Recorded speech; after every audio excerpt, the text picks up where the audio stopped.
Software ఇండస్ట్రీని ముంచెత్తడానికి మరొక కొత్త తుఫాను సిద్ధమవుతుందా?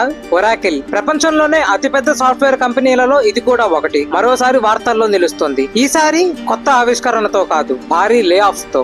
హాయ్ ఫ్రెండ్స్, అందరికీ నమస్కారం. Welcome to my channel. అమెరికాలోని బే ఏరియాలో 254 మందిని, సియాటిల్ లో 100కు పైగా ఉద్యోగస్తులని ఒరాకిల్ తొలగించింది అని వార్న్ ఫైలింగ్స్ ధృవీకరించింది. భారతదేశంలోని ఒరాకిల్ క్లౌడ్ ఇన్ఫ్రాస్ట్రక్చర్ యూనిట్ కూడా దీని ప్రభావానికి గురవుతుంది అని అంటున్నారు. ప్రపంచవ్యాప్తంగా ఇప్పటికే ఈ కంపెనీ లే ఆఫ్స్ లో భాగంగా 3000 మందికి పైగా ఉద్యోగస్తులని తీసేసింది అని అంచనాలు నడుస్తున్నాయి. కానీ ఒరాకిల్ అఫీషియల్ గా మాత్రం ఎటువంటి స్టేట్మెంట్ ఇవ్వలేదు. అసలు ఒరాకిల్ ఇంత పెద్ద ఎత్తున ఉద్యోగాలను ఎందుకు తొలగిస్తోంది? ఇటీవల ఒరాకిల్ ఓపెన్ ఏఐ తో $30 బిలియన్ స్టార్గేట్ సూపర్ కంప్యూటర్ ఒప్పందం కుదుర్చుకుంది. ఈ భారీ పెట్టుబడికి నిధులు సమకూర్చడానికే కాస్ట్ కటింగ్స్ కి పూనుకుంది అని విశ్లేషకులు అంటున్నారు. రిపోర్ట్స్ ప్రకారం అక్టోబర్ లో మరో 12,000 మందిని దాకా తీసేయొచ్చు అని ది రిజిస్టర్ అనే గ్లోబల్ ఆన్లైన్ న్యూస్ పబ్లికేషన్ తన ఆర్టికల్ లో తెలిపింది. అఫీషియల్ గా ఒరాకిల్ మాత్రం ఈ లే ఆఫ్స్ గురించి గానీ, లేకపోతే ఎంతమందిని తీసేస్తున్నాము అన్న విషయం మీద ఎటువంటి స్టేట్మెంట్ ఇవ్వలేదు. ఇది గనక నిజమైతే 2025లో జరిగిన అతిపెద్ద టెక్ లే ఆఫ్స్ లో ఇది కూడా ఒకటిగా నిలుస్తుంది. సోషల్ మీడియాలో చెప్పే సంఖ్యలు అన్ని కూడా రిపోర్ట్స్ చెప్పేవి, లేకపోతే ఎంప్లాయీస్ చెప్పే అంచనాలు మాత్రమే.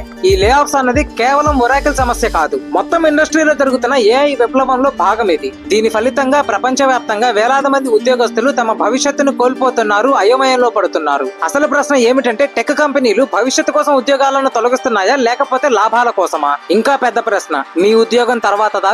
లేటెస్ట్ అప్డేట్స్ కోసం మా ఛానల్ ని సబ్స్క్రైబ్ చేయండి. జై శ్రీరామ్, జై హింద్.